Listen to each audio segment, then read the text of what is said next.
e ficaram passivas. Quer dizer, as pessoas não podem ficar passivas porque, como diz um amigo meu, diz só sente quem né? É fácil para um outro que não sofreu aquela agressão opinar e ter até uma atitude mais branda sobre o episódio, né? Bem, ainda seguindo essa linha, eu não sei até se a gente não parte para a parte da psicologia, o que leva uma pessoa, ao estado que ela está, a fazer a cometer esse tipo de atitude, sabendo que uma vez todos depois vão ver que a banana foi tocada, que o time vai sofrer consequências. O que pode ser pensado dessa pessoa? Realmente é a questão ali da disputa, da rivalidade desses times? Teve um momento histórico muito interessante, né, protagonizado por Hitler nos Jogos Olímpicos de Berlim em 1936.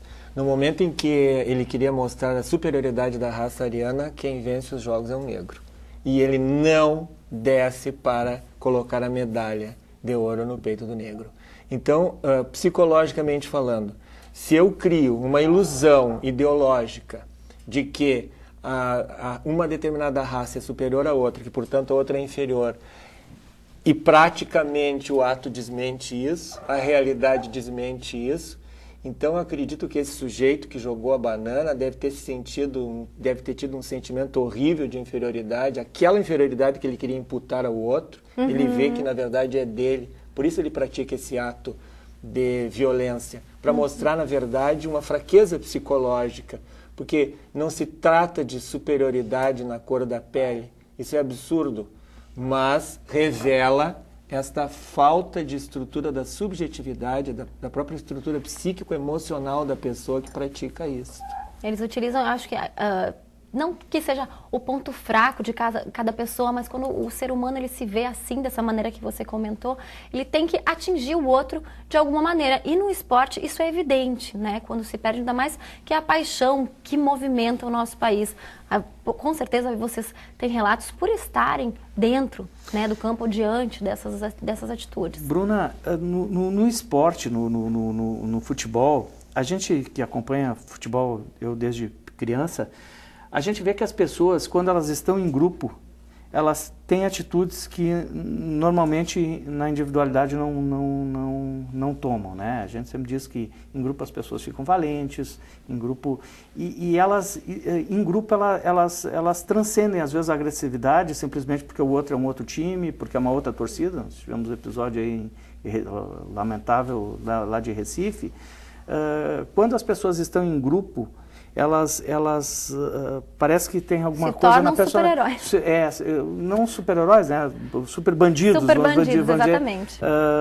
E tomam atitudes que na individualidade não tomam, porque o que leva uma pessoa a ter uma ofensa a uma pessoa que, porventura, vamos supor um negro, né? Um branco ter uma atitude ostensiva a um negro, quando no time dele tem negros também, na torcida dele tem negros também, quer dizer, o que faz ele pensar dessa maneira, né? Exatamente, isso é uma coisa de se pensar realmente, né? E tem uma hipocrisia social aí que eu acho importante destacar, né? Que diz respeito à presença do negro na história brasileira e o fato do Brasil ser um país, se eu for abordar em termos raciais, mestiço. Nós somos milhões. Totalmente mestiço. Totalmente mestiço. Miscigenação. Então, como é possível que esta sociedade, paradoxalmente, seja uma sociedade em que se diz miscigenada e realmente o é, e ao mesmo tempo estabelece esse preconceito e essa estrutura social? Isso é uma hipocrisia característica da história brasileira. Né? Bem, voltando à parte da história, aí que a gente iria começar a falar, né? Há muitos anos atrás, inclusive estávamos conversando aqui desses times brasileiros, comentamos também sobre o Internacional, né? Que foi construído, digamos assim, conhecido como o time do povo, justamente por receber pessoas negras em seu time. E tem outros times também no país, antigamente, né? Há décadas atrás, digamos, 100 anos também, alguns times elitizados não aceitavam, tem a questão do Palmeiras, tem o Fluminense, Corinthians, enfim, são inúmeros. Isso realmente existiu porque o futebol vem da parte inglesa, elitizado. Eu queria que você, professor, principalmente, trouxesse para a gente um pouco mais desse assunto. E vocês também, o que vocês veem na atualidade que tem mudado? E se vocês também acompanharam a questão do pó de arroz que se passava na cara?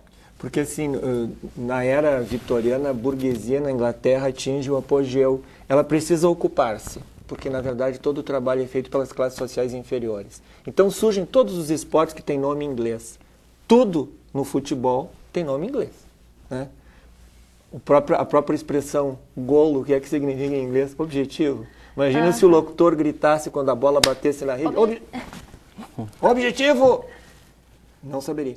Então, nasce no coração da elite econômica inglesa. E quando ele espalha pelo mundo, ele, na verdade, é levado como este instrumento elitista. Inclusive, elitista no sentido até de dominação. As classes populares não tinham acesso, a classe negra não tinha acesso. Tanto é que surge o episódio de cobrirem o rosto com pó de arroz e de se branquearem. E aí vem uma questão muito interessante. Se eu crio um esporte que é elitista, portanto, para mostrar que a minha classe é superior, tu imagina o horror que deve ser o fato do negro começar a se destacar? Esse é o problema psíquico que a pessoa não consegue. É um problema social, claro, como Klein já falou, o futebol vai refletir, e não tem como não refletir o que aparece na sociedade, então se essa hipocrisia social vai aparecer no futebol, imagina o horror agora dos negros começarem a se destacar na minha área restrita, no templo sagrado da minha diversão, que foi concebida para ser só minha. É mais ou menos o que nós já discutimos aqui no outro programa, do rollerzinho. Tu pode fazer políticas de inclusão social, mas no meu templo, que é o shopping, tu não entra. E o negro entrou. E melhor, além de ter entrado, ocupou uma posição de destaque, não sem luta, não sem sofrimento, não sem sacrifício. De alguma maneira se destacou. Claro, se destacou. E quando um negro se destaca, eu não sei ainda agora, mas costumava se dizer, mas tem alma branca. Né? Tem alma branca. Então, e o pior preconceito é aquele que a gente não enxerga, porque ele normaliza. Exatamente, e aí acaba não fazendo... Não repercute. Exatamente. Por isso que esses momentos aqui eu acho que são importantes para nos trazer de novo essa questão. Quer dizer, um negro chega à presidência do Supremo Tribunal Federal e os colegas dizem ele está aqui por causa da política de cotas. Então, vocês vejam que nós precisamos aprofundar essa discussão mesmo. Com certeza. Bem, nós vamos agora a um intervalo e depois a gente vai seguir falando também da interferência da mídia, né? Que muitas vezes é julgada, mas algumas vezes também pode ajudar. E vamos trazer aí outros fatos. Nós vamos ao intervalo, então, e em seguida nós já voltamos. O assunto de hoje é o racismo no futebol. Não saia daí.